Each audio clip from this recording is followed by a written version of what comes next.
welcome back to Reactioncast. It's your host Jesus, aka Tyrant Dominus, here to give you another anime review.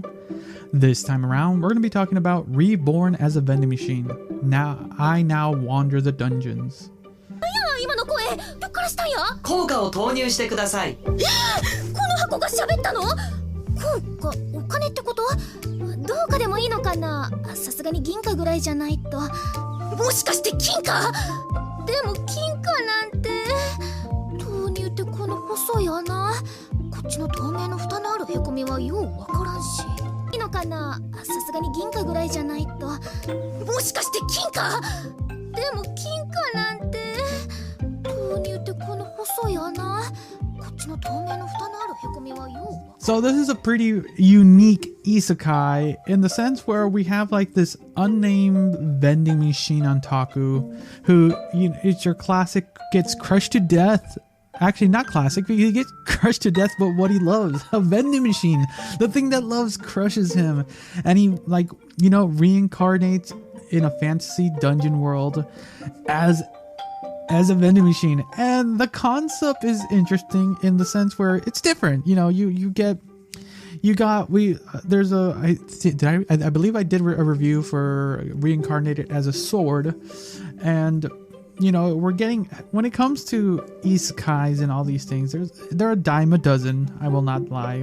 There are some good ones, some bad ones there, and I believe, you know, this one has an inkling to be a little bit interesting, in the sense where it doesn't take itself so seriously, and I feel it has a chance to have a good laugh. It has some humor, some lightheartedness, and I think the general plot line that this season, and maybe potentially more, just has to showcase, to kind of just give you a glimpse of what we are entailed is, so our vending machine, later known as Boxxo, at a later time when he meets his first, basically his first customer, Lamis, and they become close friends, and she takes him around kind of back to like the town she resides in, to kind of thank him for like saving her from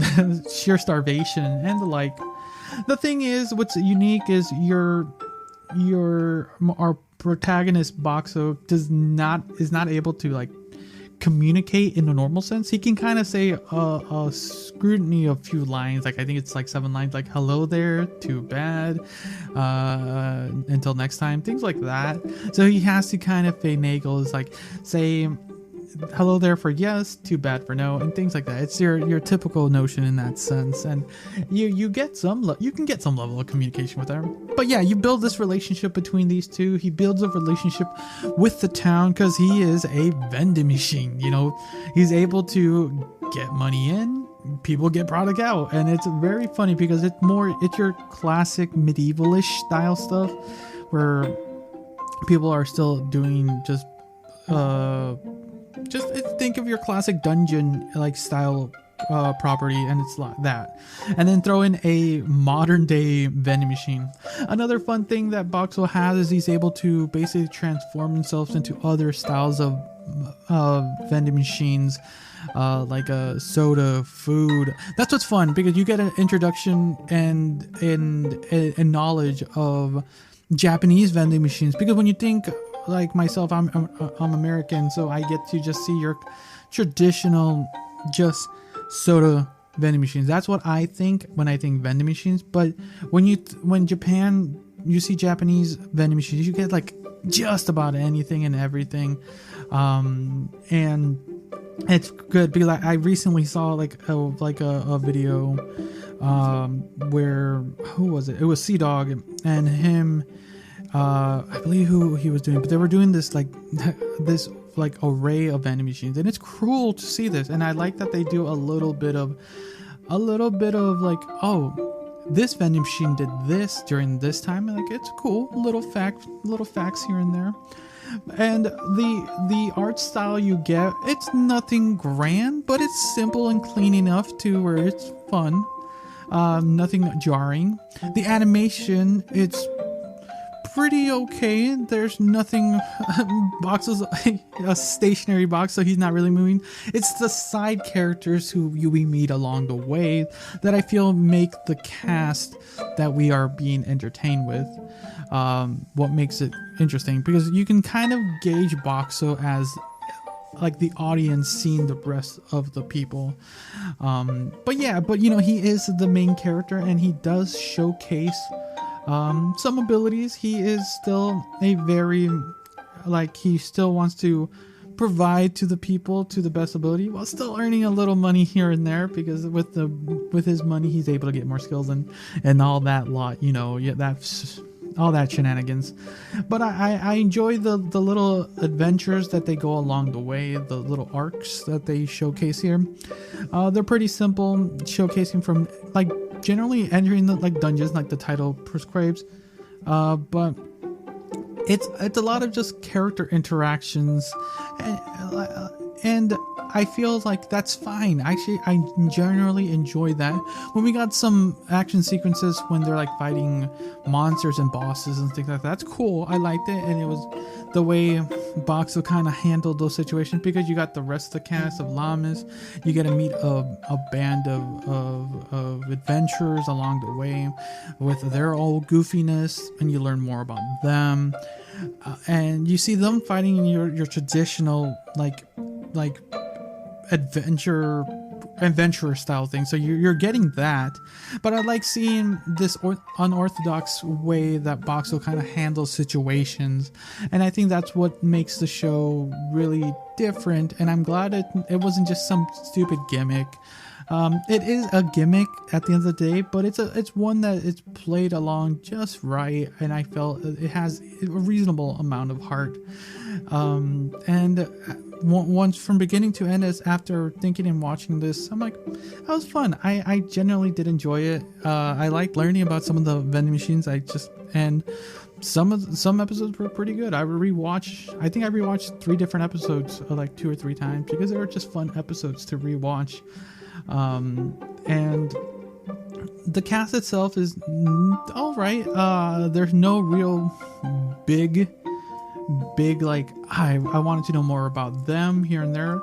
Towards the end you got a little bit more interest with some characters, but it was like, it's one of those things you just kind of wait and see.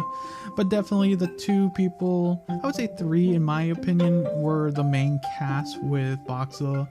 I believe her name is Lamis and Humi. These are like the 3 big main characters through the series. And yeah, that's kind of how you want it to be. You don't want them to get too distracted with side characters. Side characters do make a story interesting, builds up more, but it doesn't want you to deter them from the main ones. But you also don't want to be watching a show where the main cast is annoying and you only care about the side characters as well. And I think the show just does just enough with that. It does a good balance between side characters and the main characters. And just overall, just a fun show. That's what I'll say. I don't know anything more I could say about the show. It's enjoyable. If you're looking for something a little unique in the isekai world, a little bit more goofier, a little bit more interesting, I would say I would add this to your watch list. I would actually, like, I'm not gonna say it's a must watch, but it's add to your watch list. Eventually I would recommend getting around to it. But you'll enjoy it. It'll be fun. You'll be seeing what goofiness is gonna happen when a person turns into a vending machine. So yeah, those are my thoughts on oh my god, the titles on isekais, man. Titles of Reborn as a vending machine, and there's no and. Why do I keep adding an and? That comma, man, the comma. Reborn as a vending machine, I now wander the dungeon. They only wander so many dungeons, okay? So yeah, those are my thoughts, and let me know what you guys thought down in the comments below if you're watching this on YouTube or Spotify.